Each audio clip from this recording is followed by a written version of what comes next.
কয়েক ঘন্টা পরেই গাজা মুছে যাবে, আপনি আমাদের কেবল স্বর্গে পাবেন। এই লেখাটা একজন ফিলিস্তিনি সাংবাদিকের। গাজায় ধ্বংস করার মতো আর কিছুই অবশিষ্ট নেই, তাই বোমার বিশাল বিস্ফোরণে ঘরবাড়ি নয়, উড়ে যাচ্ছে স্বয়ং মানুষের দেহ। ইতিহাসের সবচেয়ে অন্যায়কারী আরবদের বিদায়।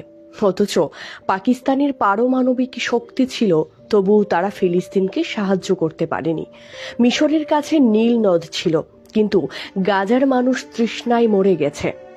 সৌদি আরব এবং সংযুক্ত আরব আমিরাতের কাছে তেলের সমুদ্র ছিল, কিন্তু গাজার হাসপাতাল এবং অ্যাম্বুলেন্সের জন্য জ্বালানি ছিল না। মুসলিমদের কাছে 50 লক্ষেরও বেশি সৈন্য, ভারী কামান, ক্ষেপণাস্ত্র এবং যুদ্ধ বিমান ছিল, কিন্তু এর কিছুই গাজায় সাহায্য করতে পৌঁছাতে পারেনি। মহান রাব্বুল আলামিন রক্ষা করুন। বিপদের চূড়ান্ত পর্যায়ে এসে আপনার সাহায্য প্রার্থী।